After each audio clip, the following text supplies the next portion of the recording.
Son, I'm just going to tell you this one time. Yes, sir. You want to keep working here. Stay off the drugs. Yes. What is up, everybody? Welcome back to another edition of Hawthorne Live. We've got the threesome here. We've reunited for another threesome. We did so good last week. We're going to try to do it again. Magic, how are you doing? It's a three-way scissor. Oh, God. I'm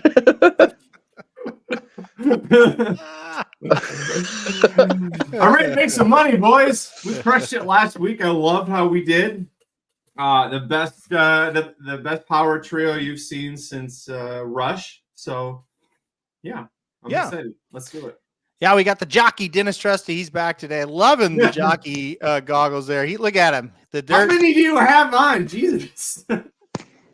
I got 5 on, so this is we can go all day long in the back of the closer, so we're good. No, I gotta take these off because I can't see with them on at all. So give me a second. I just thought it'd be great to join the show that way. On. What are you doing? You said you can't see with them on.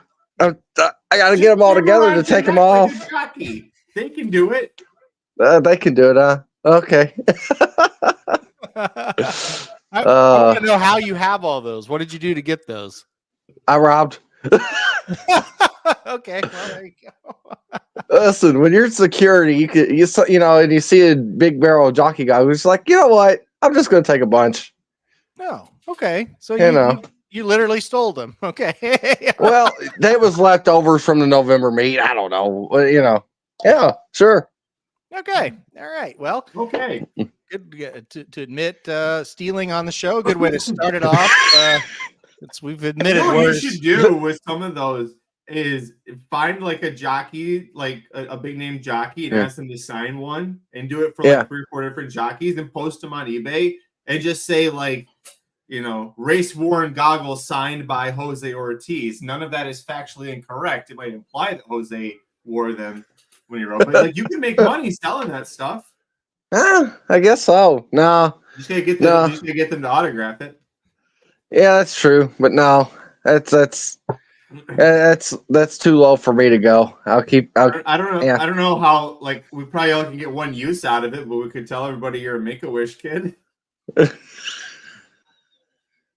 me look at this face. You can probably believe this. I saw Aaron drop, and you went. I didn't. Oh my God, I didn't know where it was going. Okay, thanks, Magic. All right, y'all done? You guys ready to? Y'all done? Okay, let's. Well, listen, we're off and running here for this show. We got Dennis stealing. We got him being a Make-A-Wish kid. You got a jockey scheme where we're selling fake autographs that are jockey born. No, they're real autographs, but they're not. Yeah, no. Well, I think you should sign them and say that the jockey signed up. So. Actually, yeah, that's even easier. Yeah. Who knows what other than Shoddy? Who the hell knows what like Pratt and Ortiz brothers, you know, signature? I can't imagine anybody. So other than her. So that's all right. Well, we're here at Hawthorne. We did, believe it or not, if you watch the first 4 minutes of the show, it's like, how have they ever cashed a ticket in their life? But believe it or not, we did very well on the show last week. So we're going to try to do it again. We are going to analyze race 7, 8, and 9 as they're coming up. We'll also give you a combined pick 3 for races 7, 8, 9. We'll do that here in just a second. But before we get to the pick 3, let's analyze race 7. You see up there about 17 minutes to post. That means we're about 22 minutes until they actually run the race. Magic, race 7, we're on the turf going 5.5 furlongs, maiden special weight. Kind of what were your overall thoughts to get us kicked off here? Well, I think you could get a good price home in this race. I didn't think that there was a really big standout. I think you could make a case for and against a lot of these horses. And the one that I kind of kept gravitating back to was actually the 2 Dominant D. Right now is 9-1. I think the price will come down closer to 9-2. Not just because of that. I didn't even think about that. But yeah, no, you're right. Aaron's namesake is in here and is trying turf for the first time. And the horses had 3 good efforts, right? 3rd on debut, 2nd beaten in neck, and then 2nd beaten 3 lengths. But facing good company, showing good speed figures there. And I went and looked at the pedigree because I like Dominus as a sire. He doesn't have that many, but he's a really good sire. He's a 13% turf sprint producer. It's above average.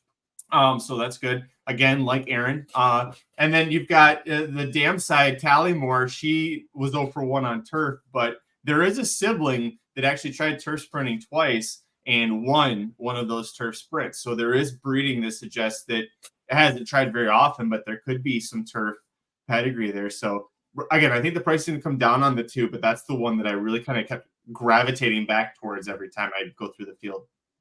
Yeah, Dominant D trying that turf for the first time, like I said, kind of has the pedigree that says maybe we should try the turf, and has been pretty darn competitive in 3 races. Dennis, what are your initial thoughts of race 7?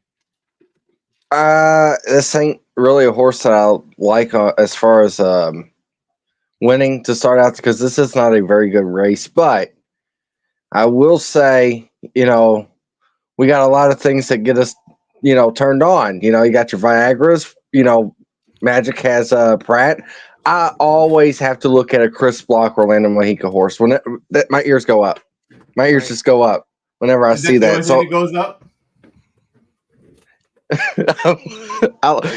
Good one, Magic. I'll let you right to that one. Thank you. Yeah, you sure did. I did. But I like Chris Block Orlando Mojicas, especially on grass. So I'm gonna like the 9, but that's not a horse that I really like as far as paper goes. It's just a connections play.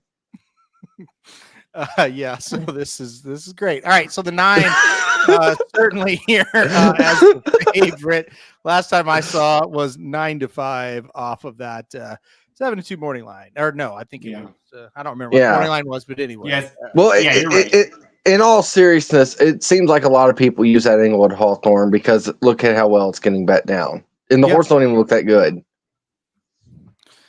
No, I mean on paper the horse doesn't, but you say that, but this is a field that the 9's catching today that's a little bit easier than what we've seen this horse in. So, but I would agree that it's not license to steal here is not a standout by any stretch. So yeah, it'll be interesting to see how the betting keeps going on here.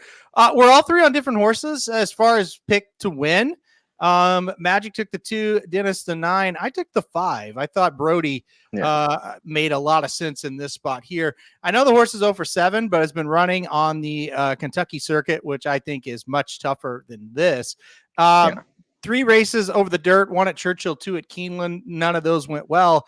The 2 races that I keep looking at are the 2 most recent ones at Turfway over the synthetic, where the horse was 3rd both times and looked like was close to getting there. I think those type of efforts will be good here. I think the horse getting to the turf is obviously going to be okay because we saw the synthetic races be okay. It probably will translate. But the biggest thing is, guys, is I just feel like Hawthorne is quite the drop compared to Churchill, Keeneland, and even Turfway. Dennis, you and I have talked about Turfway a lot. The quality of horse at Turfway is much better than it was even 3-4 years ago, in my opinion. I'm going to kick that question to you though. Do you kind of feel the same way? Yeah, honestly, if this horse, if I wasn't seeing the layoff and honestly the 9, like I said, the connections, I would actually take the 5 here. And like you said, the Turfway thing, it does depend on the race, but it looks like all the speed figures came back pretty high as far as time form goes from the Turfway races. So this horse does fit in here. I think it's a must use, especially in like a pick 3 scenario. I will say too, I just noticed the one horse got bet down pretty heavily for I don't know what reason, but just went from like 14-1 down to 9-2 as we was talking. Yeah, a big time bet had to been put down. Well, I say big time. There's not a ton of money in the pool, but that is a significant. But at least $40 right there. Yeah, right. Yeah, it probably wasn't that much, but listen, to be honest, or be serious, that is something. I guess Magic, you want to kick it off on the one horse here, Red Rizzler. This is a horse that did finish second last time out at this level here at Hawthorne. Yeah, but it's a different scenario here for a couple of reasons. One, nobody saw you coming last time out. You were 16.5-1. Now you're 9-2, 4-1, 5-1 range. Like here, that was, the horse took a big step forward, but I think the horse breaking from the outside was post 6 that day. Ended up, having a kind of a clean trip. This horse isn't going to be the fastest one out of the gate unless they really just slam on the gas. And then in that case, I don't think this horse is winning either. But I'm worried, that this horse is going to get crossed over on and get shuffled back and have a much tougher trip than what they got last time out, and when it kind of set up a lot better for them. Again, the price is a reason where I was like, I don't want to play this one too, but I don't know. And maybe just took a step forward. It was, first time on turf for the new barn, but it's a 5% barn. So it's not like, oh, you went into a 25% barn. So for the horse, you're going to take a step forward. Yeah. I feel like that was a little bit of fool's gold last time. And yet you just kind of put it the same way. I'm just kind of echoing what you said. I don't know. I need to see more, because the other thing is 6 starts, 5 of them were pretty dreadful, like never really threatened, and then just ran a little better. Maya just kind of caught a field that wasn't the greatest last time out in Red Rizzler. Yeah, even tried turf sprinting, and it was the maiden 25, not maiden special weight company, and ran suddenly much better in maiden special weight. So kind of further underscores what you're saying. Yeah. Dennis, any thoughts on the one before we move on? No, you basically said everything that I was going to say. I will say the winner of the last race came back to run 4th at 30-1, so not really a tough field either. Okay. Yeah. Well, that I'm glad you said that, because that makes sense as well. That just kind of showing you, that just wasn't that good of a field. Somebody had to finish second, and the old Rizzler got up there for second. A couple horses we haven't talked about yet, the 3 and the 4, they're very long prices, 55-1 and 13-1. I personally have no interest in the 3 or the 4 at all. Kick it to you first, Magic. You got any interest in the 3 or 4? Excuse me. No, I mean, maybe the 4 a little bit is this, is trying something new. Not new, but it's something I haven't tried in a long time, and definitely not against this competition. The last time this horse tried turf sprinting, Arlington Park was still a thing, and this horse is still a maiden. But the 4 rather is like, and you look at the form, it's like he's not impossible. He likes to pass horses, kind of runs in place a little bit on the dirt, but hasn't been horrible. Maybe the turf moves him forward, and like I think we talked about last week, sometimes you just run out of horses to beat, and eventually you're the best one that's left of all the rest of them. Yeah, something like I mentioned last time, I know very well from owning the bad lower level horses. Yeah. Dennis, I know at times you like to try to make a case and try to find these diamonds in the rough. Are these 2 that you've got any interest in, the 3 and the 4? No, not with the 3 at all. The 4, I think the 4's had too many chances. I would like to see the horse swim out of just, 7-year-old maiden. You'd like to see the connections get a win, but they're not getting a win, I don't think. So, yeah. I would agree. Also, we'll go to the 6 real quick, because a horse with a lot of chances, the 6 has been that. Maybe has been closer, ran okay, but Dennis, what do you think about the 6? Any interest in him? Actually, sorta. Yeah. Sorta. I could see the horse running very well here. There's a race back on June 16th at Hawthorne, was 60-1, but got beat by half a length. The speed figures are nothing to really like or write home about, but there are a couple turf efforts in here that, if these horses are bad, which I think they are, could come close here. Yeah, I think you hit it on the head. If these horses are bad, and you look at this, you go, they're pretty bad. I agree with that. That logic for sure. Magic. I mean, again, to be clear, the 6 is not one I put on a ticket. But I don't necessarily disagree that he could hit the board in this spot. What did you think, Magic? Yeah, not impossible. Holy cow, Tasha, 5 to win $7,000. Good. Well, You're the one moving the 5-1 markets there. The 5-7-7-2 because of that. Oh my goodness. Yeah. Actually, I'm just now going to bet everybody besides the 5 at that rate. Mm-hmm.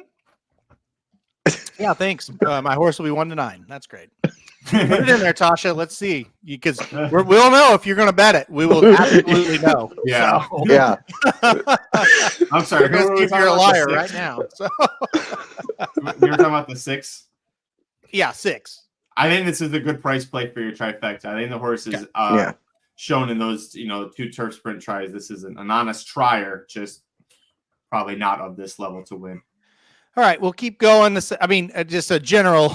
The 7. Is there any interest from you guys? I don't have any, but no. Yes. No. I'm going to give the horse some kind of credit because there is something nice to say. Apparently had the lead at Indiana and then fell down. The horse was going.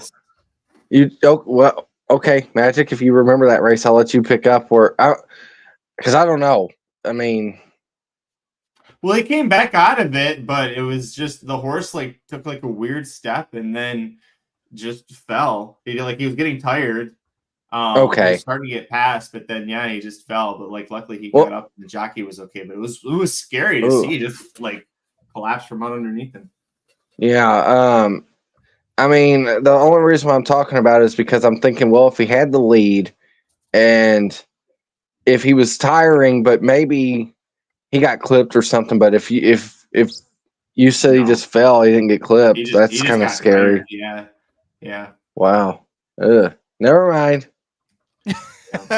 So we're gonna hope the 7.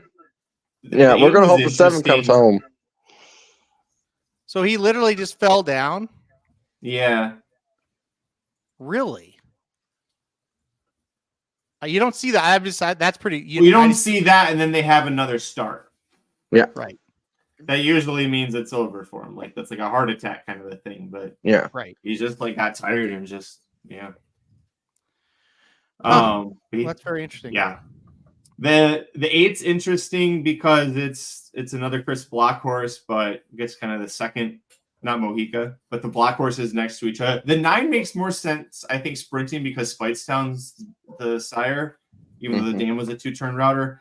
The 8, are you guys surprised that this horse is sprinting, or they just realize this horse has got some ability? We need to figure out how to unleash it. Yeah, this is an interesting horse. I don't really like the horse at 4-1. There's ability there.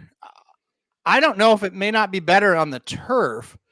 Very good breeding there, or on the dirt, I should have said. Very good breeding though. I couldn't wrap my head around it. I just couldn't. Yeah. I will say the horse that he ran against, I'm like, this name looks familiar. The horse ran September 14th. I did include went off 2-1 at Churchill, so that's why the name looks familiar. Finished says 4th here, but there was an inquiry and got put up and was honestly the best horse in the race. I feel like this could be a work race though. Second off the layoff, kind of give the horse a little sprint race and then stretch back out. But I wouldn't be surprised. But like you said, there's signs in here that this horse won't win today. Yeah, I would agree with that. I think this is one that's hard for me to get behind. Honestly, I especially at the price. Yeah, I'm with you guys. Yeah. Finally, we'll go through the 10. We'll go number 10 here, and then we'll get our pick 3 together. The 10 Magic. It's another one. A lot of chances. I just don't know if this is the spot. What do you think? Yeah, it's a tough post because they're only going to be going 5.5 furlong. So it's better than 5, but it's still not great. Maybe being on the outside will help the horse. I think this horse, could hit the board underneath. I like the fact that the horse is coming out of a route race, so you would think a little bit more of a stamina edge and isn't a need the lead type. But you could point back to June 15th. The horse was 4th in a similar spot. but yeah, too many chances. I think you're right. It's just too many chances. Yeah, it's Dennis. Same kind of thing. Yeah, I would rather take the 6 or the 8 instead of the 10. So, no, I'm with you. I'm with you on that as well. All right, guys, we got to put the pick 3 together. We can't. We kind of rushed it last week, so we need to get this thing put together a little quicker this week. So clearly, the first race. It correct me if I'm wrong. We're going 259, correct? I think so. Okay, so race 8. Dennis, I'll let you pick first. Who do you want out of race 8? I'm kind of still looking. I haven't really decided who I'm on in that race yet. So, have you all decided? I want to hear you all first, if that's okay. Well, I came prepared, Aaron. If you'd like to hear my answer. Yeah, go ahead. I go ahead, Matt. I am a professional. Who do you like? I like the 5, Alibi Ike. Horse has taken a class drop, broke the maiden the first time on this circuit. It was in the slop, and that was the biggest speed figure this horse has had from a buyer perspective. So that's a little concerning. But it was maiden 25 company. First time in this colony, was racing at Turfway Park. Aqueduct at one point was with Wesley Ward. And then after that, first time facing winners was a rough effort, but then has gotten better since then. All of those races since breaking the maiden were against $25,000 claimers. There wasn't a break the maiden for 25, drop to 12.5. It was stay at that price tag. And they finally take a drop down now to $5,000. And I think the way that the horse was progressing with the class drop is going to make the 5 really tough to beat. All right, 5 for you. I'm going to go with the 9. 5 was my top pick. 9 was my second, so I will go with Aaron, 9. Aaron, I'm not flipping you off yet, but we're right there because I was about to take the 9. Thank you, Aaron. Well, who you like now? Not Aaron. That's who I don't like. I do not like Aaron. I guess at that rate, I'm gonna take. I guess I'll take the 7. Put me down for the 7. I'm torn between the 8 and the 7. So if the 8 beats us, blame Aaron. Or because he made me make the choice. I'm maybe just has speed and gets Mohica again. I think I want to take the horse that's going to be at least on the lead. They have been speed favoring today so far. So okay. All right, so 259 with 579. Last race. Dennis, do you want to go first in this one? Yeah, sure. I'll go first in this one and still everybody's horse. We got to take the 5, so I'm going to take the 5. How about that? Yep, that's easy enough. Magic? Yeah. What did we take in race 8? I missed that. 579. Oh, so much for somebody being prepared. Yeah. No, I'm writing it down. I was writing it down and answering the chat, Dennis. You know me. I'm all about answering the chat. I'm writing it down for the chat. You don't have to do that. So. Went against the 6 in that spot. Okay. I was just making sure I got that one. Anyways, I'm sorry. Race 9. Dennis took the 5. Is that right? Yes. Dennis took the 5. I had the 7 second. Okay. So not too sexy of a pick there, but I think fits. They've been running at Los Al, Golden Gate, Fresno, running well there. Now shows up here. Yeah. Okay. I'll take the 2. I think the 2 is interesting. Getting back to the turf, broke the maiden, and then never ran on the turf again. Give me the 2 in the 9th race. I think that horse is going to be an interesting price. So 8-1 morning line. I love it. Yeah. Yep. All right. I posted it up on the chat. I'll put it up on the screen now as well. So there's going to be the pick 3 to start. 259 with 579 with 257. So there's your pick 3. I'll leave it up there for a minute there if everybody wants to see it. So let's see if we can make it 2 in a row. So Dan H back here had said he's got a double going into race 7. So Dan, I'd love to know what your double is that you've got going in race 7, because we kind of went through the field here. But I'd love to see. Dan was a lot of fun in the chat last week. I'm glad he came back. Yes, yes, for sure. He had really enjoyed all of his communication. I can't remember. Did he hit something or almost hit? I can't remember. I don't know. Well, he was against the 5 horse in the last race that we was in. That's right. I don't think he hit. Yeah. That's right. Yeah. Yeah. Here's Dan. He said, I have a double into the 2-5 here. Added the 3 because I saw the probable payout. Hey, he likes the 2. That's a good sign for me. All right. Okay, 2-5. Yeah. 2-5. All right, boys and girls, here we go. I jumped the gun. I thought they were about ready. I don't think they've loaded one horse yet. So, all right. It's a good prices here. Other than the 2.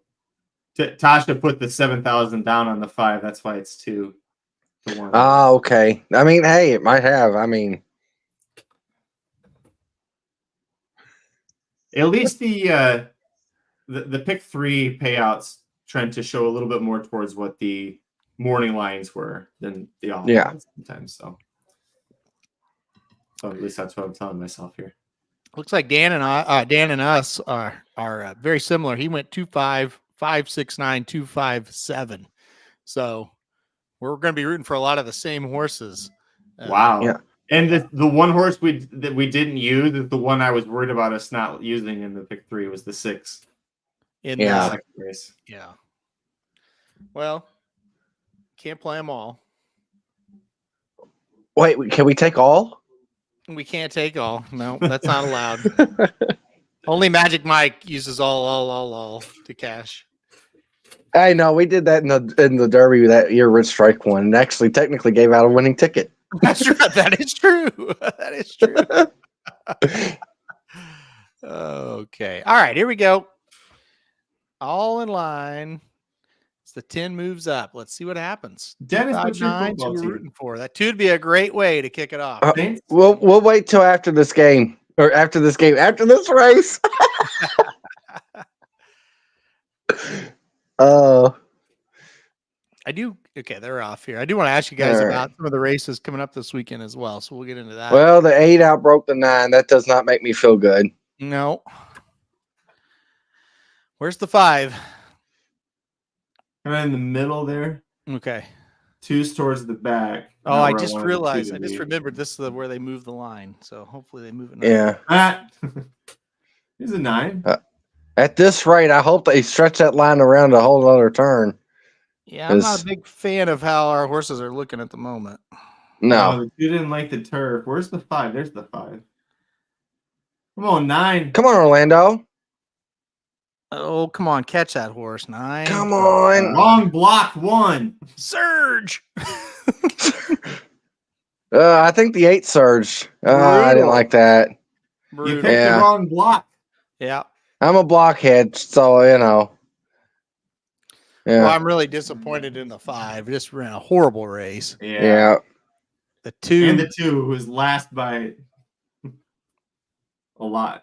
Well, look, at the end of the day, we can't hit them all. You know, Dominant D was really limp today. Yeah. Dominant D was not. He had a busy night, all right? And Dan is a lot of right. stress at work. Dan, when they turned for home, I thought the 5's looming up with a little bit of a chance. He just did not run a step in the stretch. I mean, went backwards.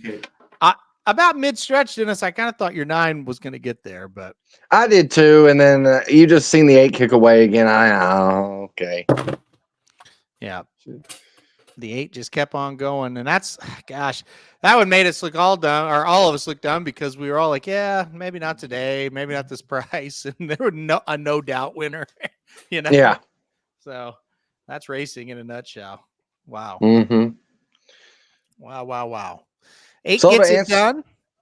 Go ahead. So to answer the question, yes, I am a Saints fan. This has been the greatest sports week of football I've had in a very long time. We won dominantly against the Cowboys, and I got a bunch of friends who are Cowboys fans, obviously being America's team and all. Right. And then we got Louisville Cardinals, and this is the true test for us. So I'm wearing the Louisville hat and the Saints jersey. I'm torn. So full weekend here. Yeah, it's going to be a great Saturday and Sunday for you. And like I said, the Saints, they look great, and Louisville gets their first test against Georgia Tech. So that's going to be pretty darn fun for you. Mm-hmm. I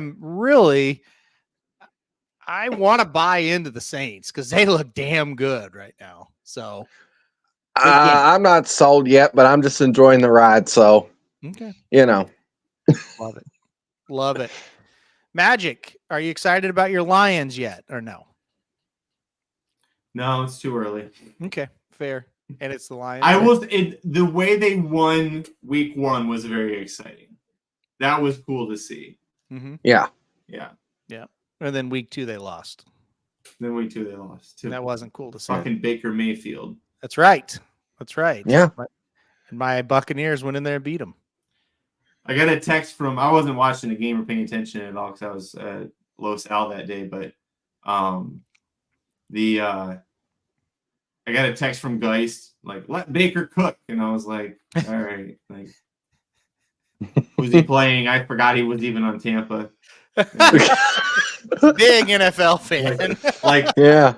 4 hours later, I go, oh yeah, how'd the Lions do? It's like, oh, they lost. And the headline's like, Baker Mayfield leads last. And I was like, oh, that's why he texted me that. All right. So if you ever watch like Mondays and Tuesdays when I'm on with Caleb, we always, especially Tuesdays, we'll talk about Mondays we'll talk about Monday Night Football bets or something. Mm-hmm. And so they have us do like a 2 or 3 minute spot. Mm-hmm. If I know that's coming, I can. It's a lot like do 2Bet Daily. If I know it's coming, man, I can drum up a great argument for why you need to do this and why this is a fantastic idea. So it sounds a lot better there than when I'm out here. I'm like, yeah, I don't know. I know Baker Mayfield played for Tampa, but if I had a 3 minute headway, give us your thoughts on this one. I'd be like, Baker Mayfield, blah blah blah blah blah. That's a sign of a true pro right there. So I got out of that. Magic can only last about 2 or 3 minutes. Yep, that's right. That's right. He only needs 2 or 3 minutes. Is what I got out of it. Well, okay, that's fair. Hey, before we get into race 8, I want to ask you guys about the Pennsylvania Derby first, because I feel like that's a very intriguing race. And I've talked about it for like 45 minutes today. So I'm going to let's let Dennis tell us your thoughts on the I talked about it for about 25. Yeah. So let Dennis go first. Yeah. So for me, to kind of summarize what I'm thinking here, I'm a huge fan of Dragoon Guard. I understand that I've been on the horse every time since the Kingland victory. Mm-hmm. I think, and I know Aaron said, I see people in the chat and they're saying the track was speed bias, but in dirt. And I'm like, Aaron's talking about my comment. Mm-hmm. Okay. So I was at Indiana that day that he won the Indiana Derby. The whole day you had to be on the rail. I said speed bias. You had to be on the rail, which normally tends to speed, but they had 2 horses almost break, I think, the track record up there that day. So I don't know how good it was. Then he ran the Mountaineer. I definitely don't think that was anything to say grading. Nobody was in the race. Right. So I'm going to take him on top because I've been taking him all this time, but I'll actually like the 4 timeout. Timeout's not going to be 10-1. I think it'll be about 6, maybe 5-1. Mm-hmm. And the 11 is obviously a logical horse. That was the horse that did not benefit from the Indiana Derby being rail biased, Mm-hmm. Because when he came off the rail, it kind of turned into he's not catching the 7. So, Yeah. Yep. I agree that the 11 should have a better setup on Saturday and have a little bit better of a situation. Magic, you said you talked about it. I didn't listen. I was on my show still, probably when you were talking about this. But what did you think of the Pennsylvania Derby overall? So I went into this thinking I was going to pick Dragoon Guard because Vinny and I would call each other the Goon Squad. We've been on this horse since he made his long-awaited 2024 debut. He and I, maybe you too, Aaron, were like, this horse was on our watch list for the draft. I was ready to pull the trigger on him, and we knew he was hurt. And it took him a long time to come back, but he's a lot like his sire. If you watch his replays, he's a big lumbering gray horse, and he needs to kind of have things his way. If he has any kind of issues, you could just foresee something tripping him up and him not being able to necessarily recover if he's not used to things his own way. I was surprised. His buyer speed figures have been flat, 91, 91. I don't know what his time form speed figures are like, Aaron, compared to this field, but Unmatched Wisdom, 3 of his 4 races beat the hell out of Dragoon Guards from a speed figure standpoint. And the only time it wasn't of that level above a 91, it was the Travers when he didn't break well. He's a horse that likes to be forwardly placed, and he was facing Torpedo Anna, Fierceness, Sierra Leone. Like, he's facing the best horses that were, could possibly be in that race. So a much easier spot. He's undefeated in 3 starts with Pratt aboard, and he's shown that he doesn't need the lead. So I went 7-8 for my ticket for Magic Mike, mostly because I didn't want Dragoon Guard to beat me and maybe just be so pissed off about it. But I almost singled the 8. I think the 8's a very logical winner. Yeah. Okay. I think that's to almost single the 8. I think is a bold take. Yeah. Not saying a bad one either. I'm just saying that's a take. I also, for pick 5, I singled the 2 previous legs. I went all in the turf sprint, and I kind of wanted to go all in the last race because I think those are the 2 spots where you could have some locals. I mean, remember 2 years ago it was a 99-1 shot, won the turf monster, and then it failed every drug test it ever took. And it was like, but it didn't matter. The sequence paid out a shit ton because you had a local horse that was juiced to the gill that ran its eyeballs out that day, and you got paid out handsomely if you went all. So the 2 spots where I think the locals can really inject some chaos is going to be the opener and the closer of that sequence. So that's I was like, this also wouldn't make for a good entertainment show if I was like all single all. It's like there's not a lot for me to talk about with Mike, but it's not something that I've still considered it. I might end up playing that kind of a ticket. Very interesting. Yeah. I want to believe that Dragoon Guard is kind of the up and comer, and the rest of these are just kind of who they are. That's how I looked at it. I really, Dennis, I think if Timeout gets bet down, I just don't have a lot of interest. Yeah. I think he should be about 8 to 10 to 1. And I remember you saying that on the show. Yeah. I agree. I mean, I do think that he should be about 8 to 1. I can agree to that. I don't think there's going to be any value to the horse. Yeah.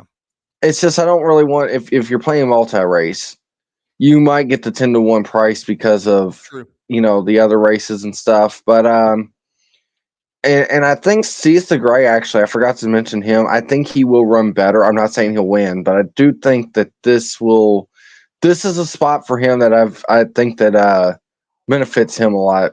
Mm-hmm. I think with Seize the Gray, it's just a situation of who is he really? Probably just that horse that's good to above average, not great. And I do think good to above average has a shot in this race where it didn't in some of the other races he's been in. But yeah, he needs to get back to the lead in this race, or at least near the lead. Just a non-effort last time out. So it's interesting. I think we're all kind of on some different ones here. Well, Dennis, you like Dragoon Guard just like I do, but you're also going to lean on Timeout, and then Magic with Unmatched Wisdom. I think the trip will be very interesting. I mean, wouldn't you want him to get shoved towards the front this time? That was not good in the Travers last time. No, it wasn't. So here's what I'm hoping happens. You can have the 3, his only shot in hell of trying to win this is on the front end. He's probably forwardly placed.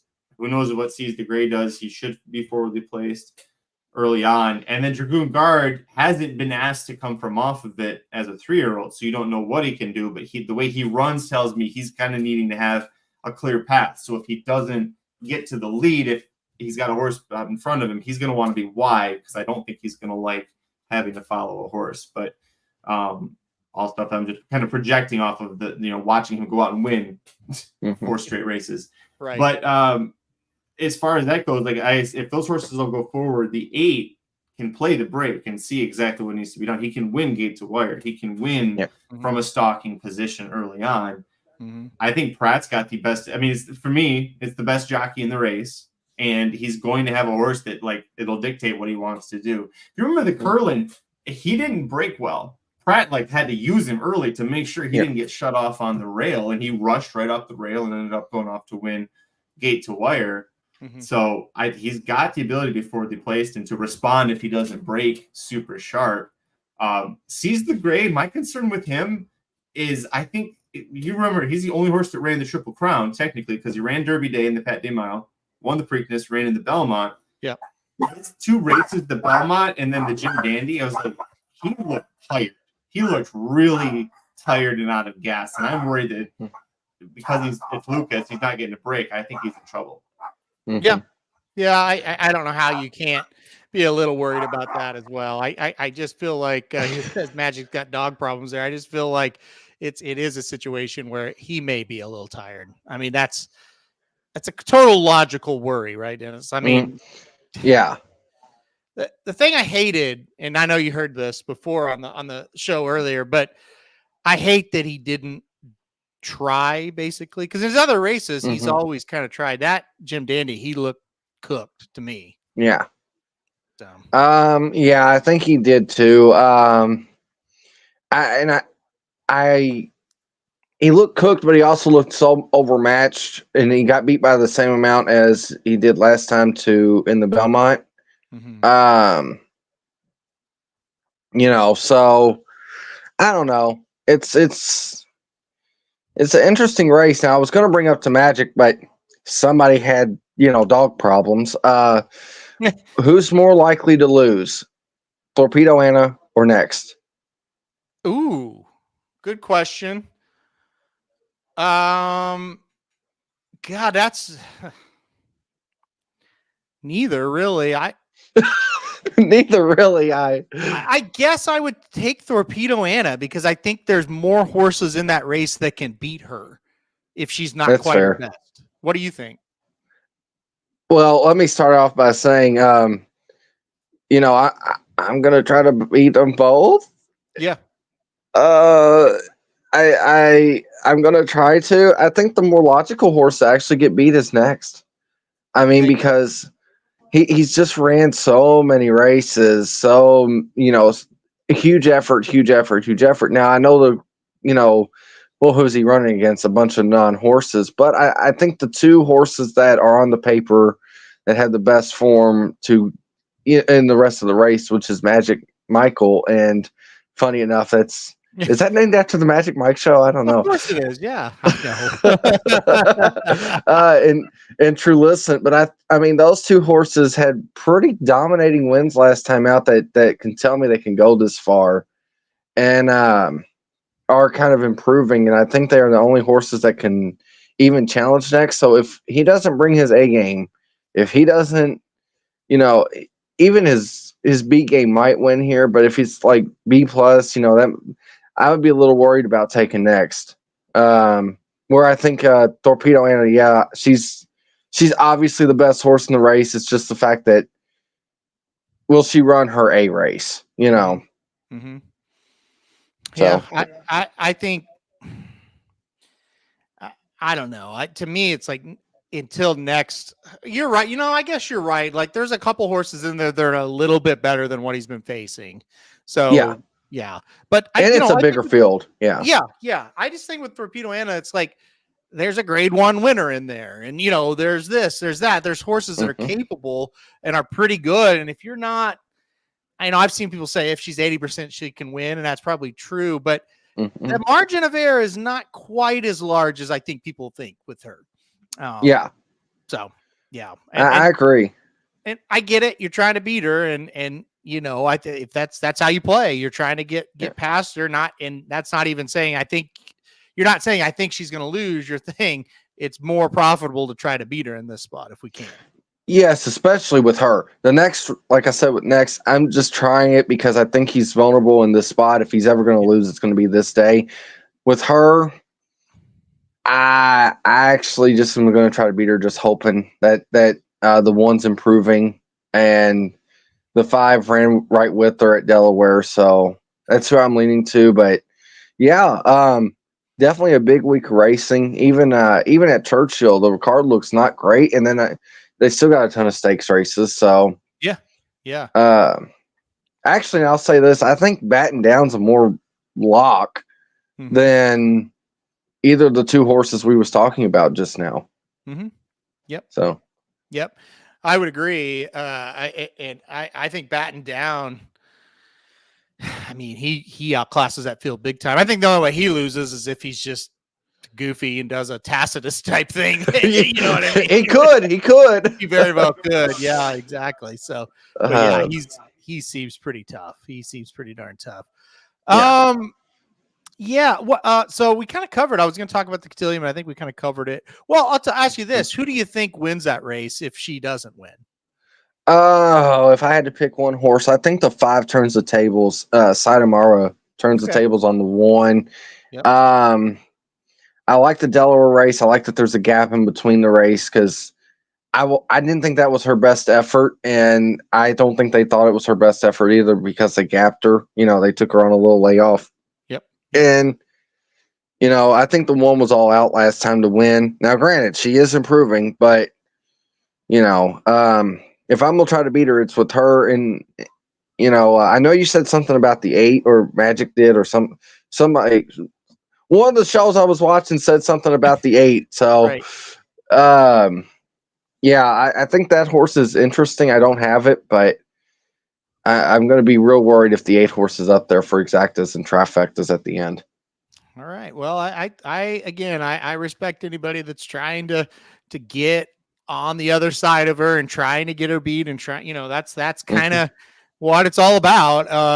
I'm not going to be one of those people, but I respect people trying to do it because that's if you're gonna blow up that day, it's got to be beating her. Let me ask you one last question, then we'll switch back to Hawthorne, which we got about 5 minutes to go. Yeah. We was talking about horse of the year with her, and I was going to mention this. So if Fierceness does well, in the Breeders' Cup and runs second or whatever, or wins it, and she wins the Distaff, and she wins Saturday, or she runs second Saturday, what's the odds she runs in the Malibu? Ooh, I probably pretty well. It's McPeak. He's pretty aggressive. Immediately my answer would be probably pretty slim. However, I don't know. It would just really depend. I don't think she would do that, but I don't think it's totally unheard of either. And the reason why I say that race specifically is because, you get on there, if there's any question of her being horse of the year, then she could say, well, I beat the boys. Right. So I don't know. I just thought I'd propose that question to you, Aaron, and now the dog barker's back. What did you do? Did you single Torpedo Anna Magic, or did you try to go against? Yeah, I did, because I couldn't. If Tarifa I can't forgive Tarifa for losing the Audubon Oaks. That's what I couldn't get past. And it's not that she just got beat. Like, she got beat. Like, it was very clear that she was second best that day. Yeah. And she's better than that. But I needed to see her be, like, sharp and ready to go. And I don't think that she was.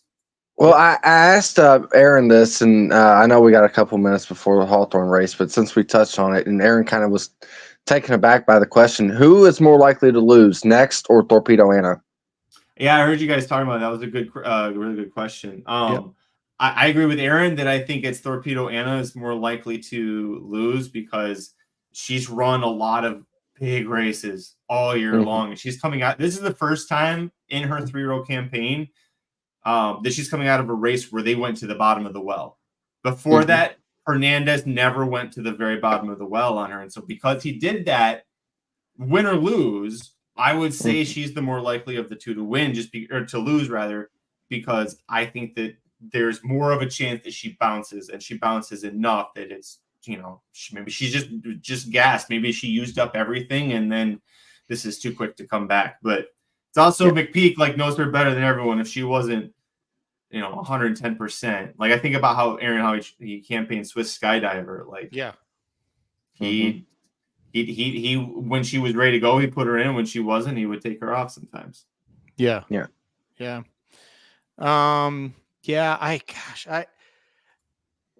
a really good question, though. It really is. And like I said, the more I think about the question, Dennis, the more I really lean towards Torpedo Anna is the more likely of the one. Because, you know how it is, and all of us as handicappers and probably everybody listening, when you look at a race, kind of one of the more fun things to do, whether it's helpful or not, it's just fun to think about is how does it play out, right? Like, how is it going to go?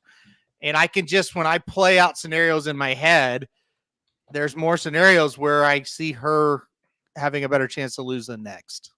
Yeah.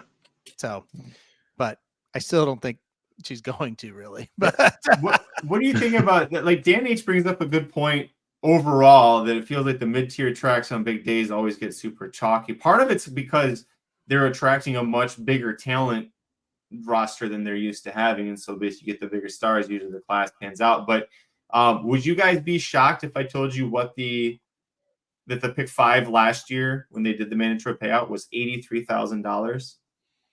I was shocked when you said that this morning. Yeah. Jimmy. And it was Saudi Crown winning at even money, and 2-1 second choice cotillion, favorite in the Gallant Bob, third choice in the opening. Like, he just had one big giant bomb.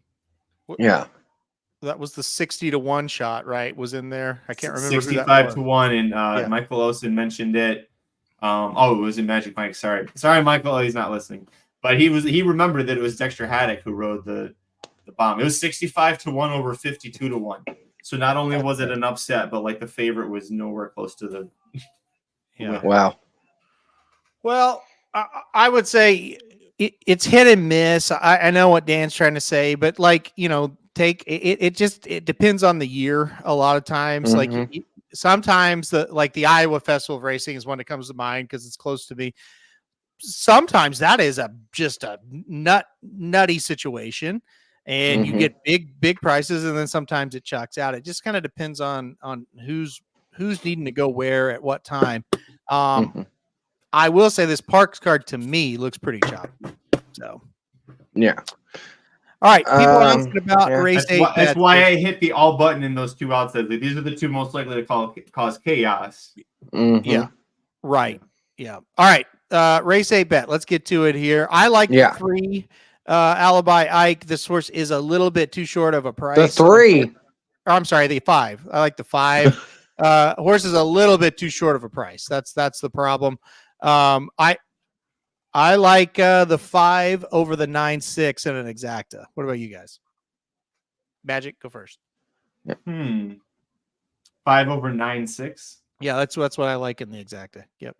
Yeah, I would go. Oh, we lost Dennis. Yeah, the 6 is the one I was worried about us not having in our failed ticket. He's over 5 at Hawthorne, but he's the only time he was at this level, he was second beat in a half length.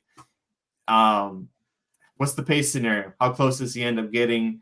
I don't think he's a strong enough win candidate. So yeah, 5 over 6-9. I like it. Yeah, I would prefer to bet, like Dan says, 5 unbettable, 6 probably the value. I prefer to bet the 5 to win, but again, he's right, and so you do. Here's the deal. Dennis, you give your bet. This is the deal, and this is how you handle favorites. Okay, you do one of two things. If you like the 5, and the 5 is unplayable for you as a win, you just go to your next pick and you go, okay, is there value there? Okay, I'll just play my second choice. Or if you're like me and what I do, is the 5 unplayable to win? Yep. Put it in an exacta and try to create value around that horse that you still like the best and try to get the second horse right and create value. That's what happened at Churchill Downs. The 2 in the second race was a horse that was too low to bet to win. So you play the horse you like in second in the exacta, and you hope it comes in, and you turn 1 to 5 into 8 to 1, or you just try to play your second choice and try to beat the horse. That's how you do it. So Magic, what do you think? Or Magic, I'm sorry, Dennis. You already said it, Magic. Dennis, what do you think about the trade?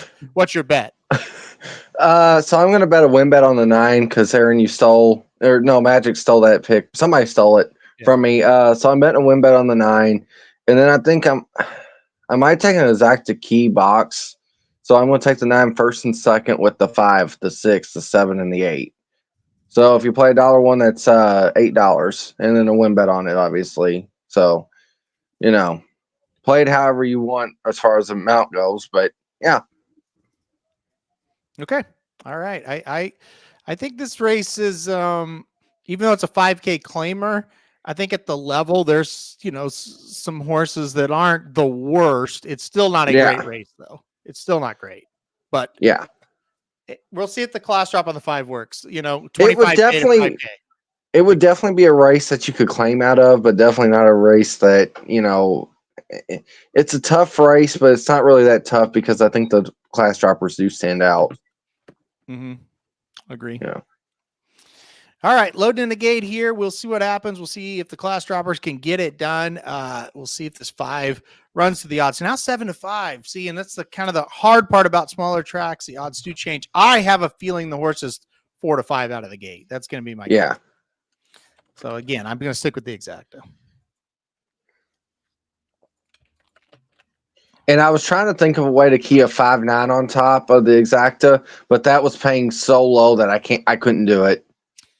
That is the problem. If you like the 5, you kind of have to take that. If you're going to play an exacta with the 5 in it, you kind of just have to put him alone. Yeah. In the top spot.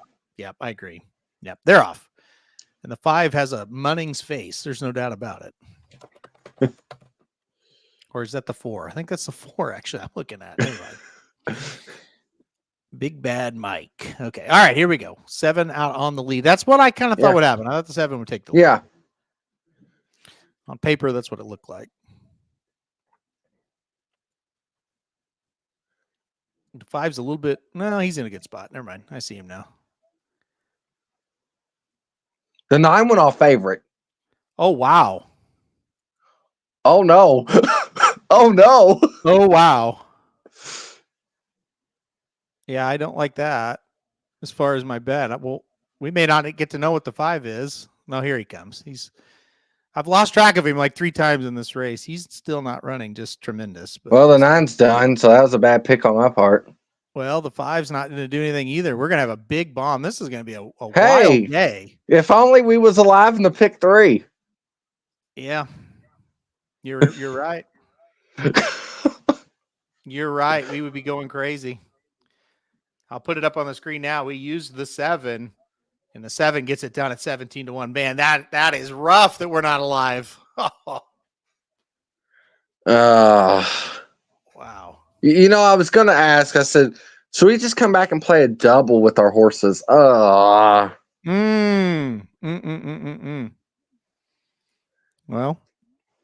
the answer was yes, we should have. Yeah. Well, yeah. It's a good way to think about it now. And we have the horse at 17-1, but we don't have the horses. What was that horse? Like 7-2 in the first leg. So that's a rough way to lose. Oh boy. A big bomb here. And this horse took the lead and never let it go. Yeah. Well, I told you earlier, I've watched Hawthorne basically off and on all day, and it was really heavy speed favoring, and that's kind of what it was. I mean, he just grabbed the lead, and that was it. He kind of did exactly what he did 2 races back, albeit a 6-5 claimer right here at this track, but took the lead and never looked back. And this, when the chart comes out or the past performance line comes out on this one, it's going to look exactly like that race 2 back. Exactly. Yeah. Crazy. All right. Magic speechless. Sorry, I'm getting bombarded with text messages about something else. Oh, okay. Right. Oh. Uh-oh. Honeydews? No. Oh. Breaking news. They're trying to send me to Los Al at the last second tomorrow night, but I don't know. But I don't know if I can make it work. That's the thing. You can make it work. You can. I got to see some quarters action with Magic. Yes. You can do it. No, it's daytime. It's daytime thoroughbred, my friends. 2:30 to 6 in the afternoon. Now, wait a minute. You said night. Yeah, he did. Sorry. Tomorrow afternoon. What is 7 evening? 7:30 your bedtime there, Magic? Come on. I do want to ask Magic, what's it like being like a big shot? Is it cool? Yeah. It has its perks. Yeah. That's the answer I wanted. Thank you, Magic. We're just sitting here having fun, and Magic's doing business over there. Crazy. Yeah. That's why his internet cut out, and his dogs was barking. That's correct. Yep. He was doing on the side a little hand signal to tell him to speak up so he can go take care of a phone call. Correct. Yep. So again, for the people who may have missed it, what's it like being a Big Shot, Magic? Stressful, man. Everybody wants a PC. Everyone wants you to go do this, go to low salaries. Yeah. All right. Okay. I'm gonna say something too here at Churchill. Okay. Because this is kind of rare for this kind of group. So all ball stables, obviously, they had Dennis's moment, right? Yes. They got a horse here named Admiral Dennis. So, I'm just gonna say that horse is named after me and not obviously Mr. Dennis Allball there. So it's named after me now, guys. So I got a horse named after me in this race at Churchill. Okay. Well, okay. If that makes you feel good, I'm. Oh yeah. Well, if he runs like Dennis's moment does, actually, seriously though, that's kind of a rare sign for them. So they must really like this horse. Yeah. Well, I will pause on that because I had a horse named Standalone Dennis that was named after him, and he wasn't very good. So okay. Well, this is in Cox's barn, so. But they thought, to be fair, they thought he would be pretty good. So, yeah, if you want to talk Churchill here, we do have, it is a 2-year-old race. Like Dennis kind of mentioned there, you do have some nice looking horses in this one. If you want to root along at Churchill, I need 1, 3, 4, or 5 to cash the pick 5. So hopefully one of those can come in and we can get this done. So what do we get out of it? Nothing. No. Good. Nothing. Oh, not even a good friendship. You already have that. Why do you don't need that. If you're into baseball, just real quick, Ohtani has 49 home runs and 50 stolen bases. He's trying to become the first player ever to be in the 50-50 club. He's at bat right now. It's 0-2. He could make history here in a matter of seconds. I'll keep you updated on that. I've got like 6 things going on at once right now, so I'm all over it. He is here's the pitch. It's a ball. It's a wild pitch. So 1-2. This would be to be clear, 50 home runs and 50 stolen bases. I mean, incredible. There's no if. He's got a ton of games to do it. Like he's going to do it. It's just a matter of So, yeah. Could he go? I mean, well, I was gonna say 60-60, but there's no way. I mean, unless postseason counts. Running out of time. Yeah, they don't count the postseason. He's running out of time. He might get 55-55. Swing. There it is. It's a home run. He's become the first player ever in the history of baseball to hit 50 home runs and 50 stolen bases. Ohtani does it on a 1-2 count in the 7th in Miami. Baseball history just happens while we're on the air. Unfreaking believable. Wow. My cousin and I have been on watch. She's been over here staying with us, and it just happened. We've been watching him the last week. 50-50. Incredible. Nerds. Wow. What do you mean nerds? What? Listen, history can only happen once, Magic. This guy just did something that no baseball player in the history of game have ever done. Wow. Lame. Incredible. He now has 50 home runs, 51 stolen bases. He stole another one today. Wow. Incredible. Wow. I'm so happy I had this on because I made a point every night to watch this. I was very scared that it was going to happen Saturday when I couldn't watch. So unbelievable. All right. What were we talking about? Churchill, they're getting ready to go. We'll talk about it, and then we'll go to Hawthorne here. They're taking somebody's number off of they're scratching the 7. So if you played the 7 at 99-1, just know that wait a minute, they're taking another number off here. Hold on. There's a late scratch here. I don't know who it is though. What are you talking about? At Churchill? Yeah, they're taking numbers off the thing. I don't know why. Be way behind you because the 7's out here walking around. So I don't know what you're talking about. I said the 7, but they took the 8 off, and I think they was taking the 9 off. I don't know. We're Kentucky. We're crazy. The 8 and 9 are scratched, but I think they were scratched beforehand. Okay, so they was taking the 8 off. Okay. I think maybe they nobody scratched, but they didn't have the numbers right to begin with. Yeah.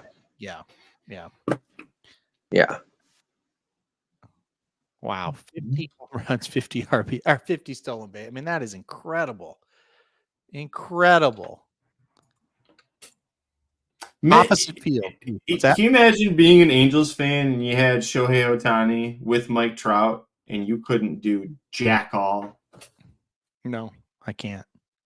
Like, that's horrible. I can't imagine that. No.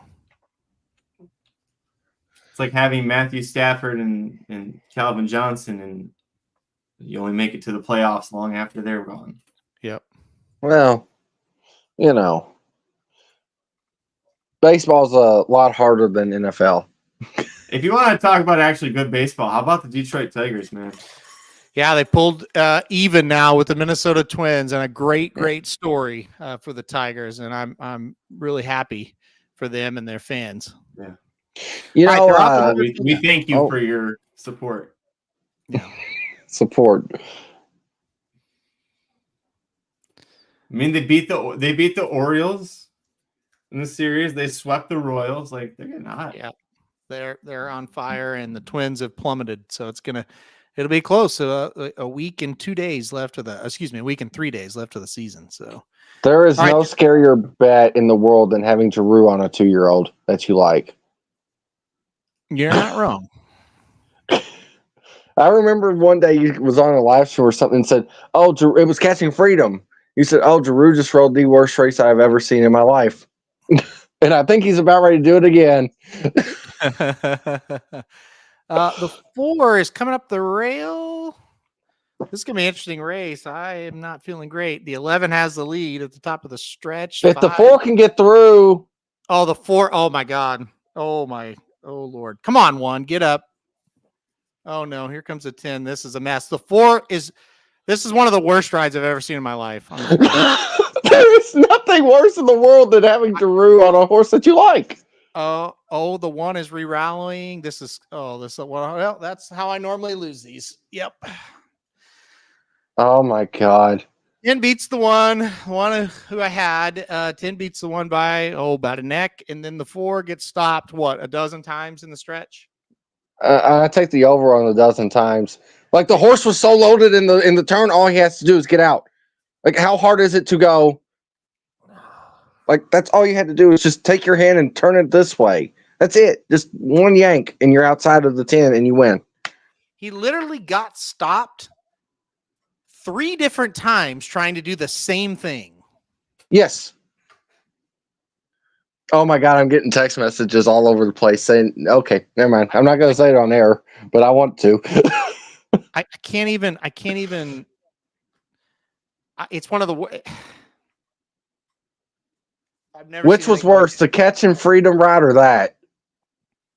Yeah, it's hard to pick. It is. Yep. That's how. He is. How does he ride that guy? I have no idea. Listen, I have no idea. I mean, like, it's to the point where I want to walk up to Brad and say, "Does he have nudes of you? Blink twice if he does." I think he does. I mean, it would be different if we say this once a year, but it's like it's every day something like this happens. And you know what? It's why we're so scared to bet Dragoon Guard. Yeah, you're not wrong. Yep. It's why that horse is so amazingly good, because he can't even screw it up. Yeah, just go to the lead. You think about Idiomatic, and you think, well, Dragoon Guard, that could happen to him tomorrow or Saturday. Easy. Oh, my gosh. FanDuel has the TV on the camera, jockey cam of Giroux, and I would love to see the entire race of this thing. Like, I would probably pay money to watch that. Wait, you're saying FanDuel has the camera on Giroux? Oh, my God. Yeah, like the jockey cam that they use? Yeah. They didn't show the whole race. I would love to watch that again. I didn't notice that till after he got free a little bit. I I would love to watch that. Well, we are going to, well, I mean, I don't know if we'll watch that. I don't know if they'll put that on TV or not, but Yeah. I just, I'm at a loss for words at times, how I lose these pick fives in the last leg every day. Yeah. And it just seems it gets worse and worse. And this one, it's just, I don't know. He was much the let best. Norm Casty and Ricardo beat you. Yeah, sure did. Yeah. Sure did. Man, oh man, oh man, oh man, oh man. I can't figure out what he was doing. Magic, I'm guessing you didn't watch the race because you're a big shot and trying to work out your Friday details, but it was. Yeah. You need to watch the race. It was like this horse. Okay. Well, I pulled it up now. I'm waiting for it. I wasn't at the time, but this horse ran. I mean, I know it's early September. This horse ran such a good race that lost. You got to already put him on the Derby contending trail. I would agree. I mean, it was a debut effort. It was this, it was that, and it was. He was so much the best. They're not going to show it on FanDuel. I should catch the replay on the track feed. So I'm guessing it's an all ball if it's named Admiral Dennis. Yeah, yes. You missed it. He was making a point that they named a horse named after Dennis Allball. They probably think it's pretty good. Yeah. And it certainly ran like this could be a pretty good horse for them. So what have we learned over the years, in recent years, with a good Brad Cox Allball horse? I'm going to ask. You put Flavien Prat on his back.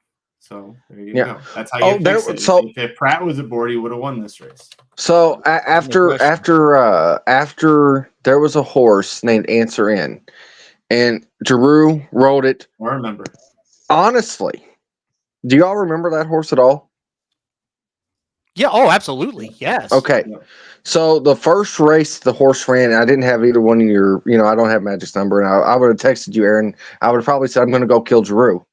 He broke on the rail. He broke out okay. He yanks the horse back to last. Like so hard, I thought the horse got injured. Goes 9 wide on the turn. And this is debut effort and finished second. I went, oh, this horse is good. Guess who rode him next time out? Giroux. Luis Saez. He put him right on the front end and he never got caught. Luis Saez, yeah. I mean, I it's to the point where I would just pay Saez all the money or Pratt. Take your pick. Either one's fine. Just all the money in the world in a little brown paper bag and say, here, ride every horse I got. Thank you. Okay, they're showing the replay, Magic, if you want to put it on real quick. Yeah. Yeah. He's the full horse. Yeah, he's number 4. Good spot. We'll watch this and then we'll get to the Hawthorne finale. He's way back there. Never mind. I was looking at the wrong horse. He's in about 7th right now. Yeah. Good response here. I'm watching it. I mean, he gets him going real nice. He gets a real good spot. I mean, that was a good move right there. Mm-hmm. This race is his. It's over at this point. This horse is still loaded after he moves him. And then watch this. He's already got him in big trouble.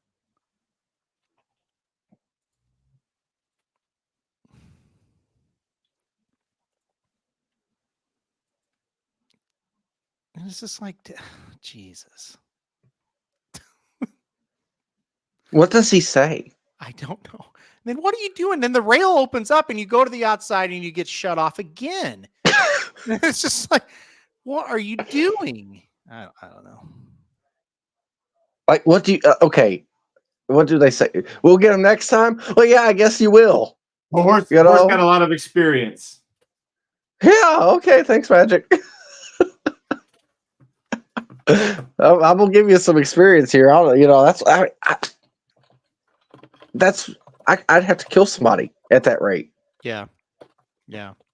Like you would literally see me just tackle a guy. Yeah. And it's nothing personal. I mean, it's nothing. Personally, he's probably a great guy, but yeah, he is. Yeah, but what does that really mean? He's a great family guy. Is what I've yes. I mean, great. Just don't be a Family Guy here.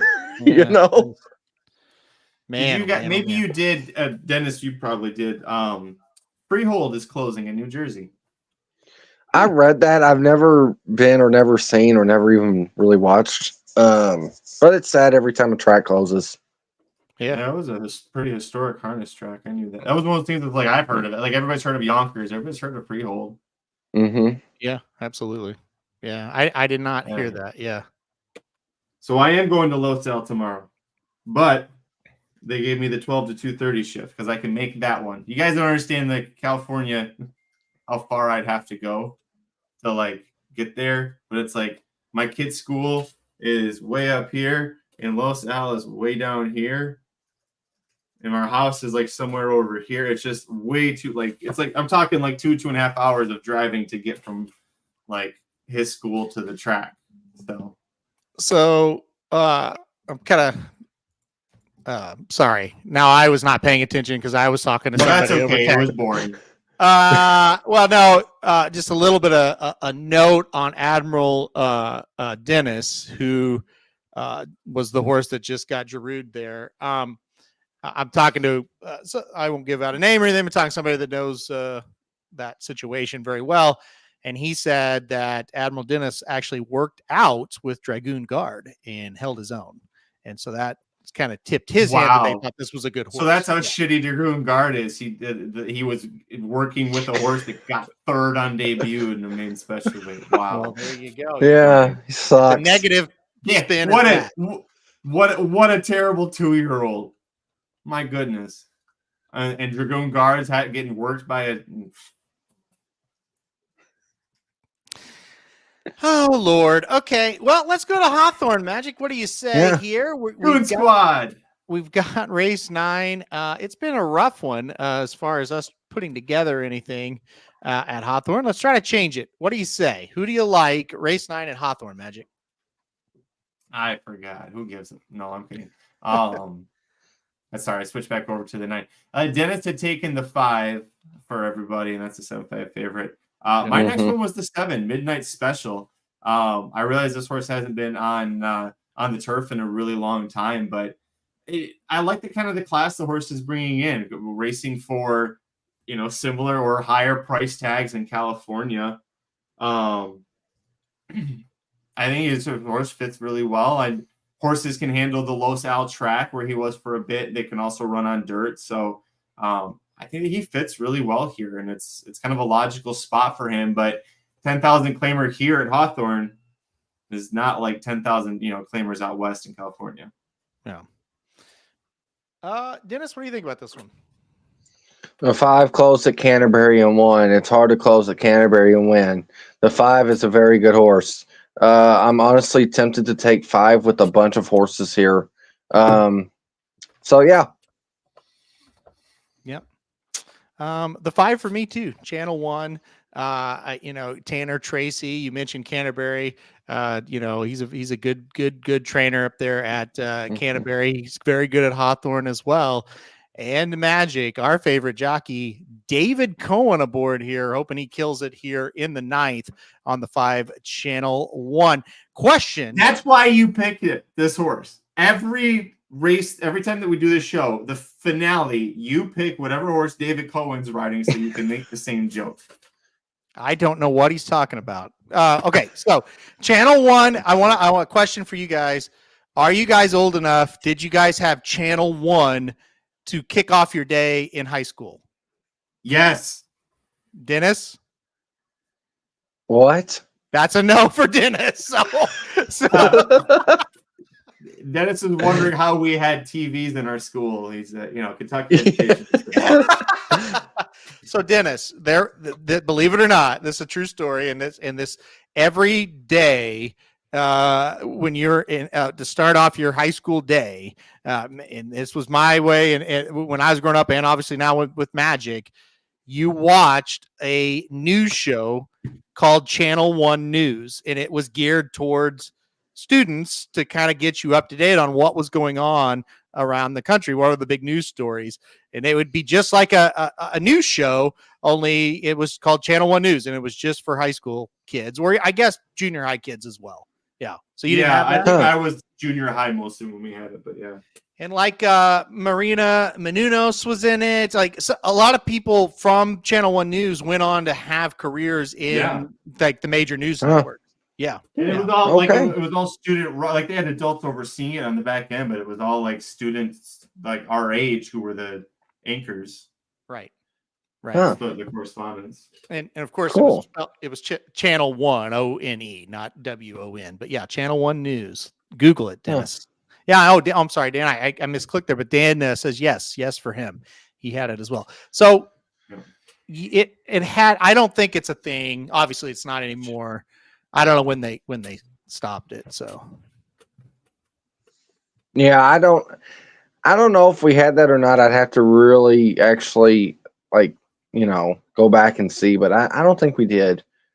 So Dan makes a point. He says, so I thought you're talking about the morning high school news team. So how it was for us, we had the morning high school news, and that bled into Channel 1. So the morning high school news would come on, it was like 5 to 10 minutes, and then the Channel 1 news, and then you would go to your classes. It was like a homeroom, and then you go to your classes. Yeah. So anyway, it shows Magic and I are pretty old, I think. We actually didn't have a high school news thing until I think right my senior years when they got it. I always would advocate for it, but they just didn't invest in that kind of infrastructure in our school for whatever reason. They had this super beautiful football stadium and a brand new elementary schools that they were building, but they couldn't get us TV equipment. So yeah, somehow I made it work, and I'm still on TV anyway, despite their best efforts. But we keep saying no to him until he can't do it, and then we'll bring it out just to keep him off TV. Yeah. Well, joke's on you, Matawan Consolidated School System. Well, so I think this race I said with the bunch, I'm going to take the 5 with the 1, 2, 6, 7, and 8 here. I know that's a lot, but yeah. Just to clarify. No, I like it. I think I don't know. I'm going to keep an eye on it, but I'm with you. I think the 5 is a very good horse. I'm betting the 5 to win, even at 3 to 2. Yeah. Hopefully, the horse doesn't go down. If the horse does go down in price. Again, I like the 2 quite a bit. I think this is a horse to kind of juice up your paying, your exactas or tries. I like the 2. I also like the 1 a little bit as well. I may go 5 over 1, 2 and an exacta, but it just depends on the odds here. The 5, because I am with you, Dennis. I watch Canterbury as well. Not easy to close on that track. This horse can do it. Yeah. So we'll see. Yeah. I will also say though about school stuff. It's kind of funny. The first class that I really failed in college was because I got so nervous about the public speaking. Huh. So the first one I passed, it was great. It was fine. It was an easy thing. Then the second thing for the midterms was okay. And then I got so nervous about the last one, I just didn't even show up to class. Well, and funny enough, I seen my college professor. I was doing another channel at the time, and I was like, oh, by the way, I did public speaking technically. I was on a live stream with over 30,000 people watching for the Kentucky Derby. And he just looked like, what? You did that? I was like, yeah. I don't know why, but yeah. I will tell you this, and I've been lucky enough to be on a lot of different stuff. Magic, you're on television, and I've been some on VSiN and in stuff. But I think giving a speech in front of 15 students that are equal age of you, standing up in front of them, is more difficult than anything else public speaking you can do. I really, oh yeah. I don't know what it is about. It's a small classroom and it's your friends. Yeah. It's just weird. So I get it's the intimacy of it. Yes. Yeah. Yeah. And it wasn't even like they was my friends. It was just terrifying. Right. Yeah. We have when I'm on FanDuel, there's millions of people that are watching me live when I'm on there. And yet I'm just looking into a camera. And I've got one person next to me. Sometimes it's one person on a Zoom. Yeah. That's, there might be one or two people like stage crew, but they're not even paying attention really when we're on. So it's like I'm just talking to nobody. So it's you forget. Yep. It's easy to forget about all the people that are watching. Yeah, I agree. I wasn't quite as nervous as what you're describing there, Dennis, but definitely I took a public speaking class in college, and I definitely was very nervous the day of the speech. And by far the best class I ever took, even in college or high school or anything else. It's like by far it was the best, even though I failed it. What? I said you're by far. Oh my God. Way to ruin a flow of a show right there.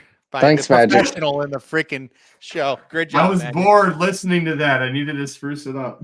Okay, well, you know what? You want to spruce it up. Dan Orlovsky did something today. He got trending on there. They said, out of all these quarterbacks, who's the best one to keep going? And somebody said Baker Mayfield, and he said, let Baker bake! And silence just fell over the entire studio. What? What? Let Baker cook. Yeah. Listen, Dan Orlovsky is a guy who had the pure luck of quarterbacking the Detroit Lions to 0-16 season.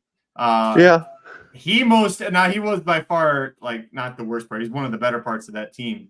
But he one time ran out of bounds backwards in the end zone. Yes. Yes. All right, they're off at Hawthorne, by the way, everyone. And I think it was one of the final drives of the game, and the Lions were down less than a touchdown. Yeah. The 2's out on the lead. The 6 is going to stalk the pace here. The 5 is, they're going pretty quick, 22.19. So they're flying. 5's getting the pace set up. Could be faster, but. Come on, Siete. 5 is moving strongly. I'm hoping This for on a the 5-1 outside. at this point. I'm hoping for a 5-6. Come on, 5-6. He's got it. Okay, well, come on. One. Does he have it? This one may beat him. Come on, Siete. Ooh, the 1 got him. One got him. Wow. 1, 5, 7. 7 ran the most ground. That was a good effort from the 7, considering he went out to the outer rail off the turn. The 1 just ran a Dummy's used to load out with the big wide swoop and turns. He went, oh shit, I got a turn sharper here. All right. Good effort by the 7. Damn. Yeah.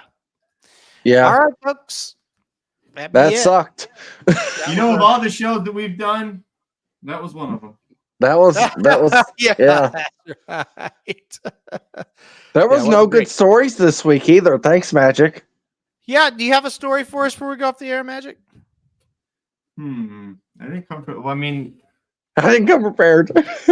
I didn't come prepared for that. I just came prepared with apparently shitty horse racing picks. One time I come prepared for the show. That right? Yeah, that's right. Yeah. No, I can't think of anything.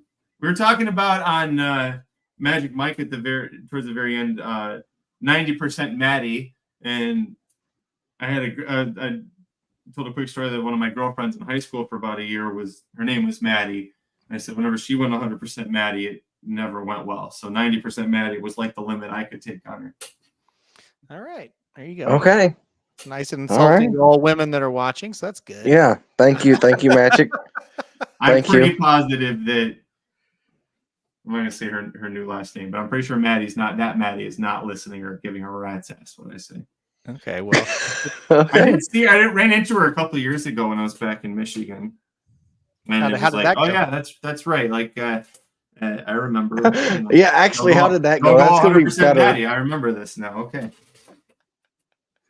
I love that you're getting the folding in again this week. That's good. Yeah, I did.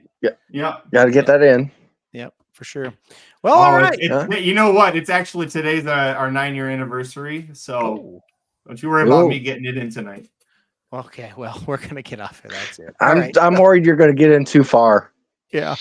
Okay, we gotta go. All right. So it's good to have everybody being here for another week of. You have the dominant D. That is the worry you have to have. So it is nice that everybody was here for another week of Hawthorne Live. I appreciate everybody joining us. And we'll hopefully be back next week. I don't think we're going to get canceled just yet. So hopefully we'll be back next week for more Hawthorne Live. For Magic, for Dennis, and for myself, we're going to sign off now. Thanks, everybody, for joining us. And we'll be back next week. I sat through all of that for that? 28 minutes. You. Whoever booked that, and I think I know who it might have been, a hearty you. What a goddamn waste of time.